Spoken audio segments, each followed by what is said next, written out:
Ouço Deus no murmúrio das águas dos rios. Ouço Deus no furor dos ciclones bravios. Ouço Deus no cantar matinais dos pardais. Ouço Deus no lamento de pobres mortais. Vejo Deus nas estrelas perenes de luz. Vejo Deus no esplendor que a alvorada traduz. Vejo Deus no suave perfume da flor. Vejo Deus no adeus companheiro da dor. Sinto Deus na saudade que evoca a lembrança. Sinto Deus no morrer de febris esperanças. Sinto Deus na tristeza de ver-te partir. Sinto Deus na tua volta, irmão, a sorrir. Ouço Deus no murmúrio das águas dos rios. Vejo Deus no furor de ciclones bravios. Sinto Deus no cantar matinais dos pardais. Ouço Deus no lamento de pobres mortais.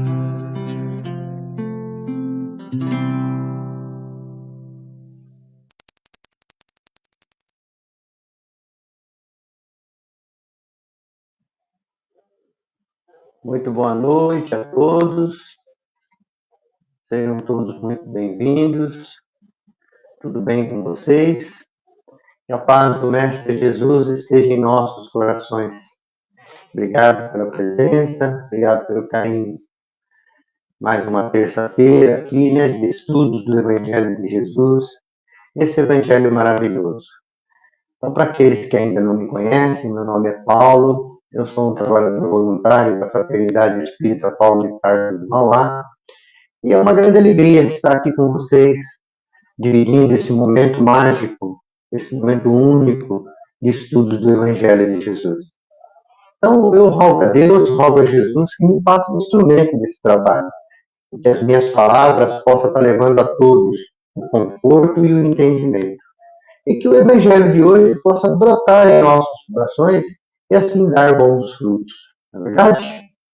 Então vamos, nesse instante, serenando os nossos pensamentos, vamos deixando de lado todas aquelas atribulações do dia, vamos sentindo a paz no ambiente, em nossos lares nesse momento, vamos sentindo a presença do nosso anjo de guarda, esse amigo tão querido, que sempre está conosco e que nunca nos abandona. Vamos agradecendo aos médicos do espaço que já se fazem presente e se colocam ao lado de cada um de nós, já derramando o remédio que nós tanto necessitamos. Vamos agradecendo imensamente a Maria, que nesse momento nos envolve com o seu manto fluídico, nos trazendo paz, tranquilidade e serenidade. E vamos agradecendo ao nosso querido Mestre Jesus. Obrigado, irmão querido, por todos os ensinamentos que deixastes. Obrigado por esse Evangelho maravilhoso, esse Evangelho bendito e redentor, esse Evangelho que tanto nos ensina e que tanto nos conforta. Então Jesus nos estende a mão e nos convida a caminhar em direção ao Pai da vida. E diante dessa luz imensa, nós, espiritualmente de joelhos, vamos agradecendo, Pai, obrigado. Obrigado, Senhor, pelo nosso despertar no dia de hoje. Obrigado pelas refeições que fizemos. Obrigado, Pai, pela oportunidade bendita do trabalho. Obrigado, Pai, pela oportunidade da reencarnação. Agradecidos que somos, queremos louvá-lo com a prece que Jesus nos ensinou. Pai nosso que estás no céu, santificado seja o vosso nome. Venha a nós o teu reino e seja feita, Pai, a sua vontade, assim na terra como no céu. O pão nosso de cada dia dai-nos hoje. Perdoa, Pai, as nossas dívidas, na medida que nós vamos perdoando os nossos devedores. E não nos deixe, Senhor, cair em novas tentações. E nos livre sempre, Pai, de todo o mal. Senhor, é teu o poder, o reino e a glória, para todos sempre. Louvado seja nosso Senhor Jesus Cristo. Graças a Deus, que assim seja. Muito bem. Mais harmonizados, né? Mais tranquilos. Vamos então dar início ao Evangelho dessa noite. Bom, no Evangelho de hoje, nós vamos estudar o Sermão do Monte, ou o Sermão da Montanha. Essa passagem de Jesus está inserida no Evangelho segundo o Espiritismo, nos capítulos 5, 7, 8, 9 e 10. E no Novo Testamento, está grafado no Evangelho de Mateus, no capítulo 5, dos versículos 1 a 12. Tá bom? Notaram aí? Muito bem. Esse Evangelho de hoje é um Evangelho muito especial. Foi uma das passagens mais lindas de Jesus. Foi algo assim marcante na história de Jesus. Tá bom? Bem-aventurados, né, como Jesus dizia, era uma expressão utilizada por ele que, sobre o aspecto espiritual, significa felizes. Então, quando Jesus fala bem-aventurados, ele diz felizes. Nas bem-aventuranças, essa série de ensinamentos que Jesus nos trouxe, ele faz uma síntese das leis morais. Leis essas que devem reger a humanidade. Essa passagem, esse sermão, né, ele possui uma riqueza muito grande, mas tão grande que Mahatma Gandhi, que foi um grande ativista indiano, e não era cristão, tá? E foi indicado 5 vezes para o Prêmio Nobel da Paz, ele disse assim: se perdessem todos os livros sacros da humanidade e só se salvasse o Sermão da Montanha, nada estaria perdido. Tamanho, gente, é a grandeza das palavras de Jesus. E na época que Jesus fez esse sermão, ele impressionou toda aquela região. Todos que assistiam, né, tinha milhares de pessoas, né, falavam para outras pessoas, levando essa mensagem adiante.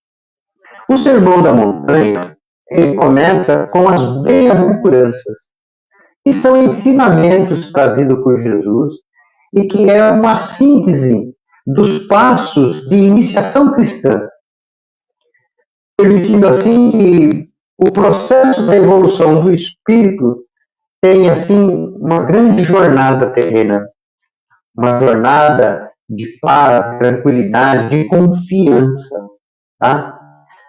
Nessa passagem estão descritos as palavras de Jesus de uma forma muito interessante. E o que é mais interessante ainda é que é de uma clareza cristalina, para que os passos dos homens que eles devem seguir para chegar à condição de espíritos puros, ali está a receita de todo esse sucesso. O Sermão da Montanha, ou Sermão do Monte, ou simplesmente as bem-aventuranças, foi proferida por Jesus à beira do lago de Genezaré, que ficava na cidade de Cafarnaum. A cidade de Cafarnaum era uma cidade portuária. Havia assim, uma colina nela, né? Em um morro, né? Com uma plataforma assim, bastante extensa, que podia conter ali centenas de pessoas.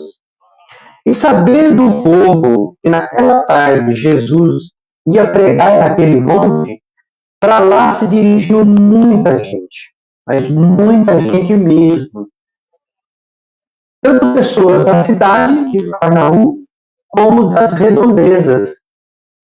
E ali se formou então uma grande multidão.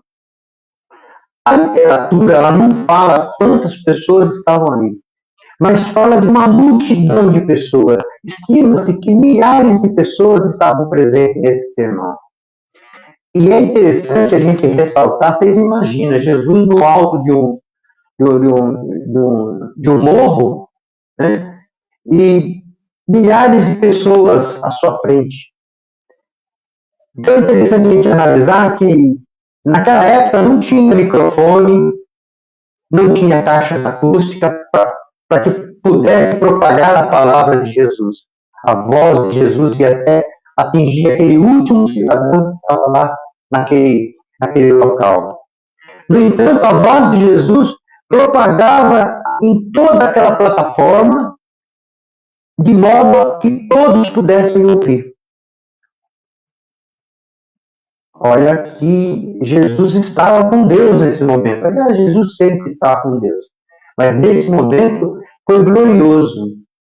E ali se faziam presentes muitas pessoas importantes, né? Importantes entre aspas, né? Que eram os fariseus, os saduceus, os escribas, os escribas eram os doutores da lei. Então eles estavam ali não com o propósito, gente, de ganhar ensinamentos do Cristo. Não. Eles estavam ali, sim, disfarçadamente, para que pudessem vigiar Jesus, por ordem do Sinédrio. Porque o Sinédrio ele ordenou que por onde Jesus andasse, os seus passos deveriam ser vigiados.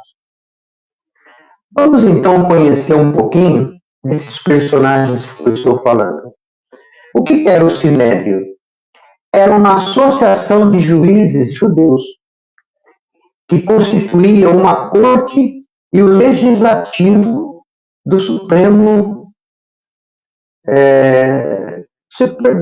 Antigo de Israel. O Sinédrio ele tinha a missão de administrar a justiça e interpretar e aplicar os ensinamentos da Torá.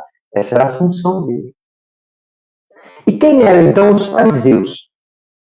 Os fariseus eram um grupo de judeus que eram devotos da Torá. A Torá representa os 5 livros de Moisés, né, o Pentateuco mosaico. Né? E esse grupo surgiu por volta do século II antes de Cristo. Eles eram, assim, conhecedores extremos das leis. E foram eles que criaram as tais sinagogas. E eles também, gente, eram opositores de um outro grupo, chamado os saduceus. No entanto, eles se uniram no propósito de deter Jesus. Os saduceus quem eram? Era um grupo de judeus que representavam o alto escalão social e econômico da sociedade judaica. Os saduceus eram pessoas assim materialistas e eles eram a favor dos romanos, diferente dos fariseus. E os saduceus não acreditavam em ressuscitação. E também não acreditavam em anjos e nem na existência do mundo espiritual. E os escribas? Quem eram eles? Eles eram chamados doutores da lei. Eles eram aquelas pessoas encarregadas para ensinar e interpretar a escritura sagrada a todas as pessoas. Porque o povo não tinha grande conhecimento. Então eles eram encarregados de levar a palavra para aquele povo. Mas, infelizmente, na maioria das vezes, eles só faziam isso em benefício próprio e não para ajudar o semelhante. Mas nem todos os fariseus eram contra Jesus. Havia aqueles que o admiravam e queriam aprender a sua doutrina consoladora, como era o caso de José de Arimateia, né, que era um membro do Sinédrio e era senador romano. Né? E também Nicodemos, que também era membro do Sinédrio e era mestre da lei. Ele era chamado professor dos professores. E eles admiravam Jesus. Tanto é que José de Arimateia foi quem cedeu um túmulo para sepultar Jesus. Mas a maioria das pessoas que estavam naquele local eram pessoas necessitadas, pessoas carentes, pessoas doentes. E eles sempre esperavam ali um atendimento para o seu alívio e as suas dores e os seus sofrimentos. Tanto as dores e sofrimentos morais como os materiais, tá certo? Então Jesus ele inicia o Sermão do Monte ensinando o povo a conversar com Deus através da prece. E nos ensina ali a oração do Pai Nosso, onde ele diz assim: Pai nosso que estás no céu, santificado seja o vosso nome, venha a nós o teu reino, e seja feita a tua vontade, assim na terra como no céu. O pão nosso de cada dia dá-nos hoje. Perdoa as nossas dívidas, na medida que nós perdoamos os nossos devedores, e não deixeis cair em tentação, e nos livras de todo mal. Amém. Que assim seja. Quando nós interpretamos o Pai Nosso, e no final nós dizemos Amém, ou assim seja, nós estamos assinando o que nós queremos. Então, a oração do Pai Nosso deve ser muito bem analisada. E nós devemos fazer ela consciente, com o coração. Tá certo? Porque o que nós viemos fazer nesse planeta bendito? O que nós viemos fazer aqui? Aprender a amar. Esse é o propósito. Aprender a amar. Lá no Evangelho segundo o Espiritismo, no capítulo 6, o Espírito Verdade, ele nos traz dois grandes ensinamentos. O primeiro, ele recorda o ensinamento de Jesus, onde Jesus falava, amai-vos. E o segundo ensinamento, o Espírito Verdade vem nos dizer, instruir-vos, busque o conhecimento. No primeiro ensinamento, ele está nos ensinando a evolução moral, que pertence ao domínio do espírito, da mente e da consciência, e que pertence à parte da filosofia, que estabelece as regras de condutas fundadas na noção do bem e do mal.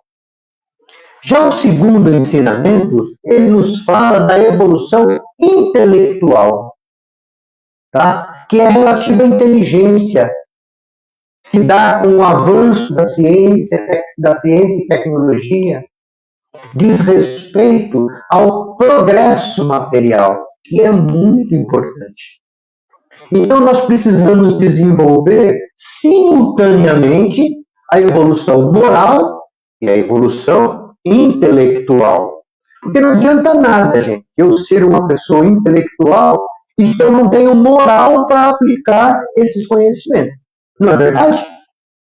O homem, gente, vive numa luta pela evolução pessoal e batalha o seu aprimoramento de indivíduo, individual e coletivo.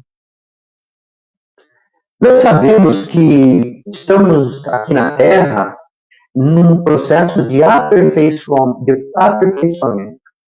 Estamos buscando ser um ser cada vez melhor. E que o próximo, seja ele parente ou não, é um instrumento para que possamos atingir os nossos objetivos. Então, com o intuito de nos orientar, de nos encaminhar a Deus e também despertar em nós a verdadeira vida, Jesus nos traz as bem-aventuranças.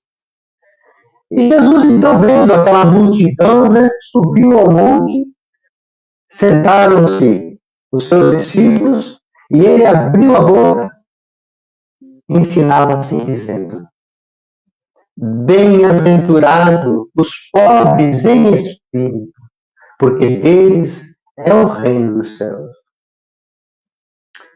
Mesmo nos dias de hoje, nós temos dificuldades para entender essa expressão pobre em espírito. Até hoje nós temos essa dificuldade. Dá a impressão de que a pobreza material nos dá o passaporte para entrar no reino de Deus. Engano. Não é isso que Jesus está dizendo.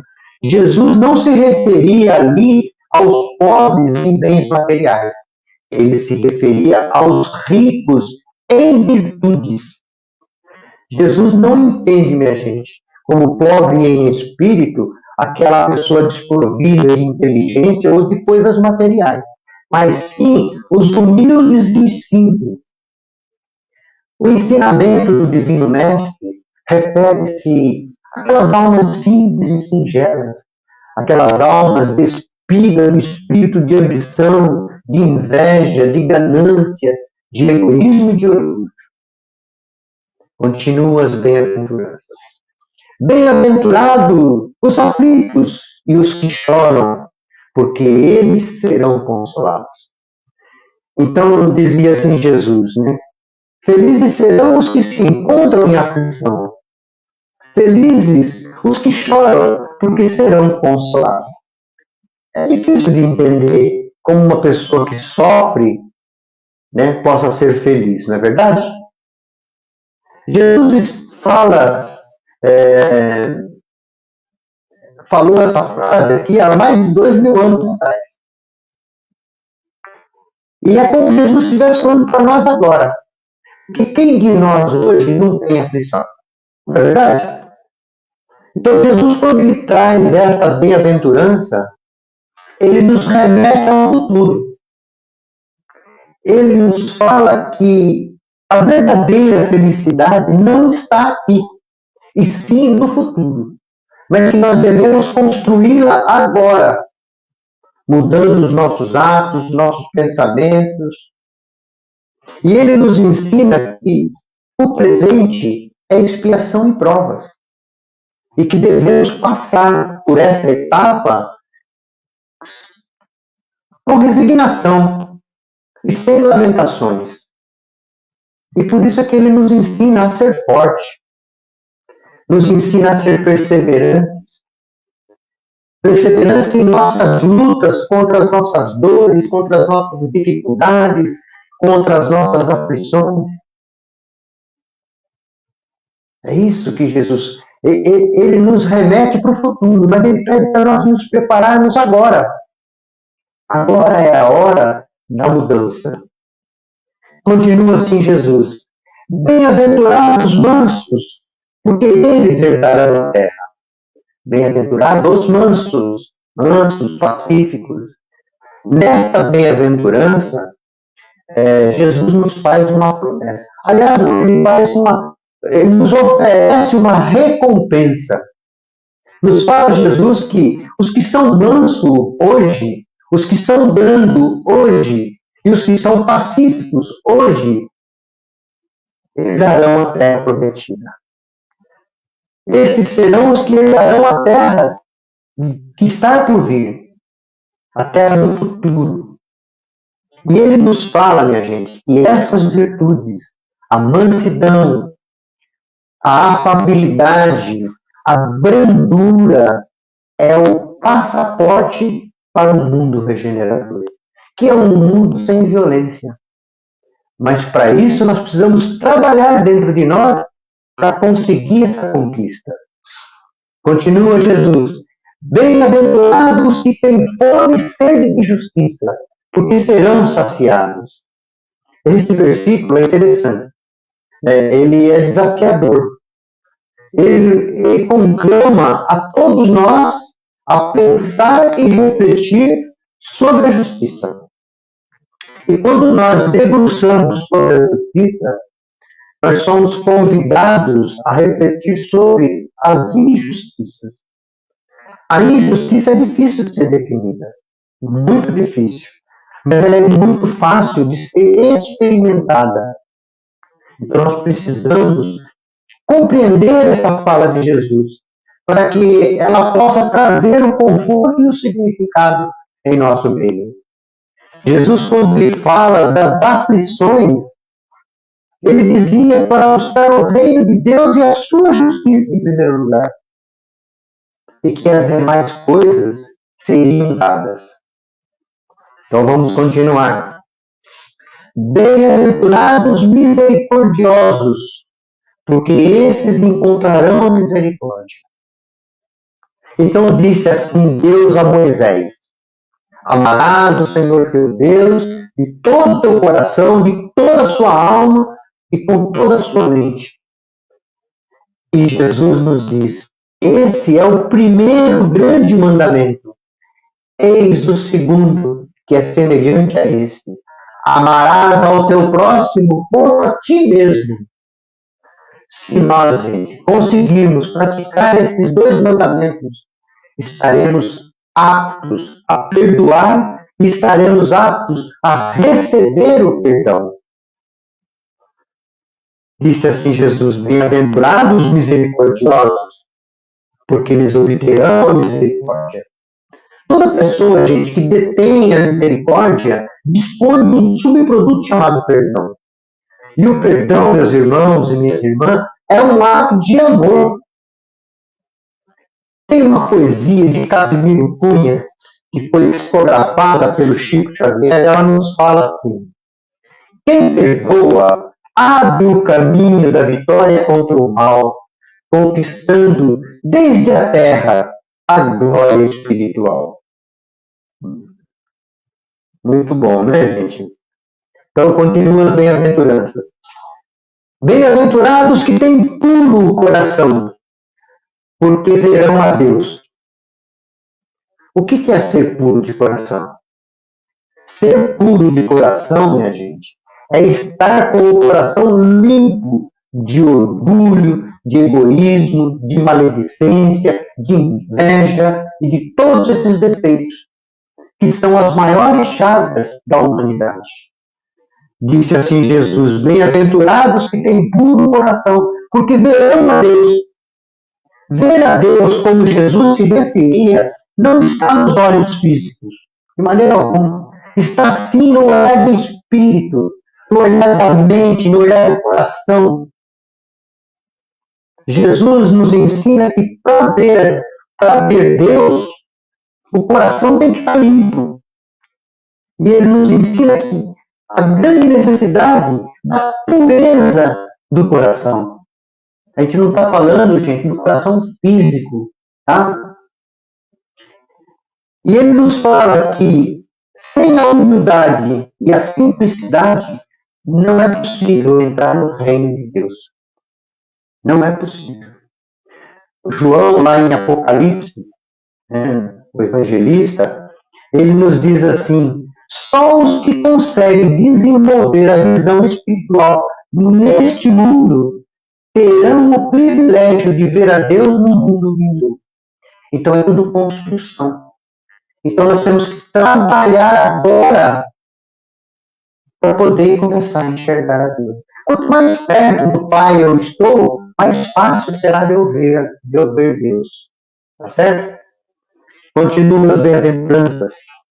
Bem-aventurados os pacificadores, porque eles serão chamados filhos de Deus. O maior exemplo de pacificador que o mundo já conheceu, minha gente, é, sem dúvida, nosso Senhor Jesus Cristo. Por isso ele era chamado Filho de Deus.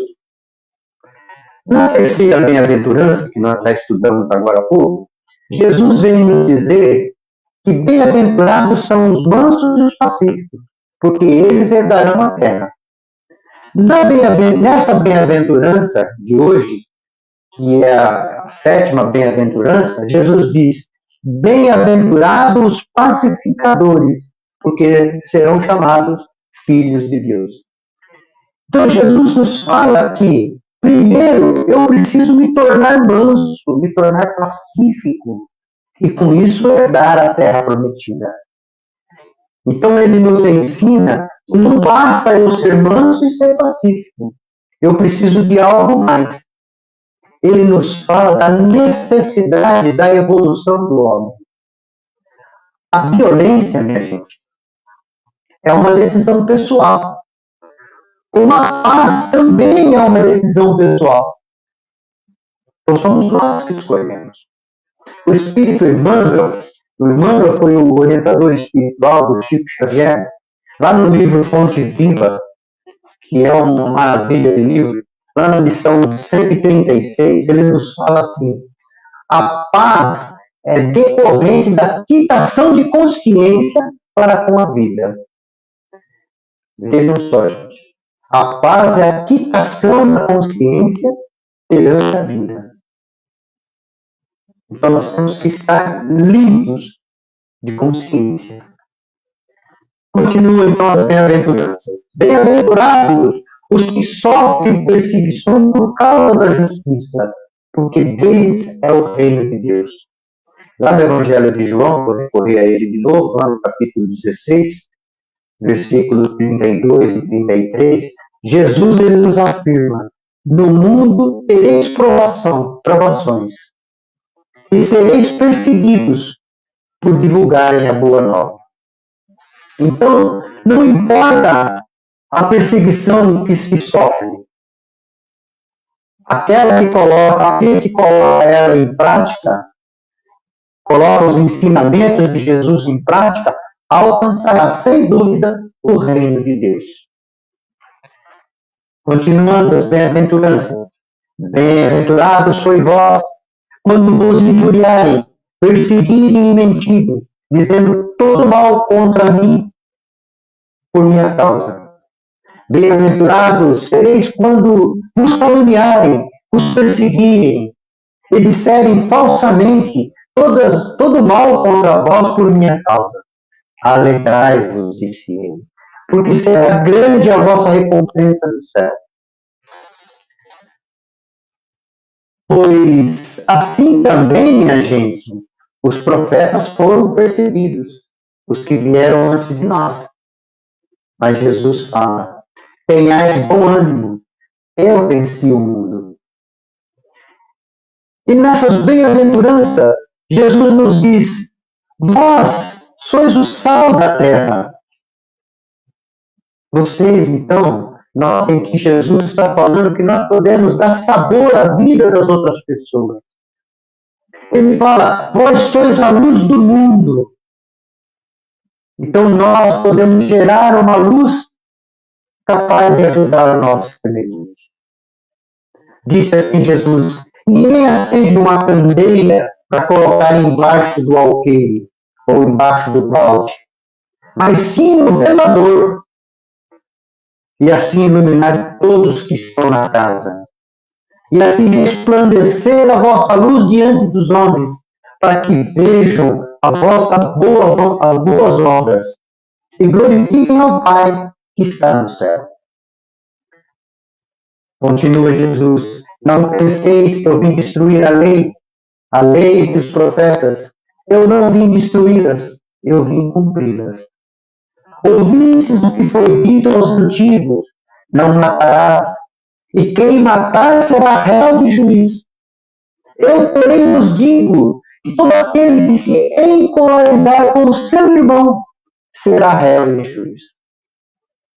Portanto, se estiver apresentando a tua oferta ao altar, e aí te lembrastes de que teu irmão tem alguma coisa contra ti, deixa ali a tua oferta e vai, reconcilia-te com o teu irmão primeiro, e depois apresenta a tua oferta.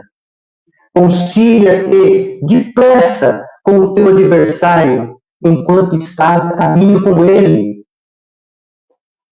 Ouvistes o que foi dito, disse Jesus: olho por olho, dente por dente. Eu, porém, vos digo: Não resistai ao homem mau, mas aquele que te bater a face direita, ofereça-lhe também a outra.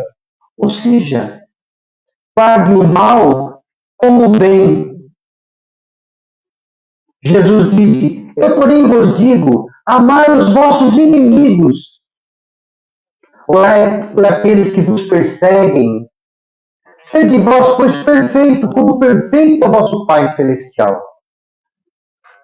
Então, no primeiro momento evolutivo do homem material, é preciso a gente perceber que existe nele algo mais do que a matéria que se conhece, que é o espírito.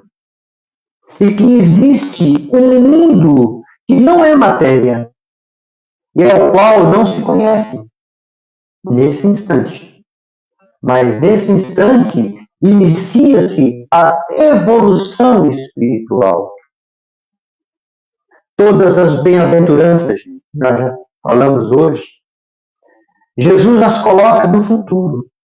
Ele nos fala que nós seremos felizes no futuro.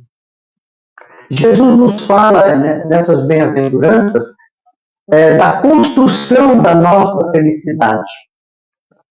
E ele fala que para nós fazermos essa construção, nós precisamos de alguns ingredientes especiais, como, por exemplo, a mansidão, a afabilidade, a doçura, o amor, o perdão e a pacificação.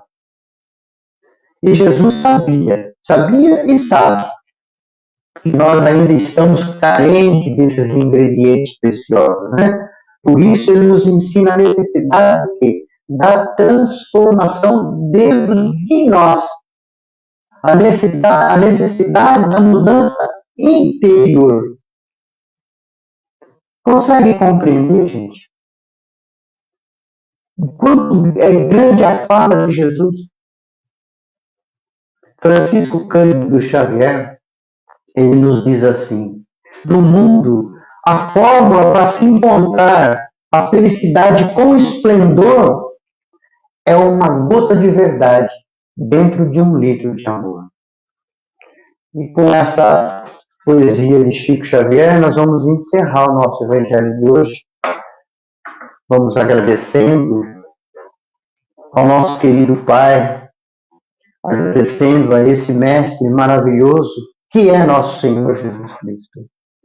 Deus, nosso Pai, que sois todo poder e bondade, dai força, Pai, àquele que passa pela provação. Dai luz, Senhor, àquele que procura a verdade. Produz no coração do homem a compaixão e a caridade. Senhor, dai ao viajor a estrela guia, ao aflito a consolação, ao doente o repouso, à criança o guia e ao órfão o Pai. Senhor, meu Deus, que a tua bondade se estenda sobre tudo que criaste. Piedade, Pai, para aquele que não te conhece. Esperança para aqueles que sofrem. Que a vossa bondade permita aos Espíritos Consoladores derramarem por toda parte a paz, a esperança e a fé. Jesus seja louvado. Graças a Deus. Eu quero agradecer a todos pelo carinho, agradecer pela presença, agradecer pelos comentários. Muito obrigado a todos. Quero desejar a todos uma semana maravilhosa e que a paz do nosso Mestre Jesus possa imperar dentro dos nossos corações. Uma boa noite a todos e até o próximo Evangelho. Muito obrigado.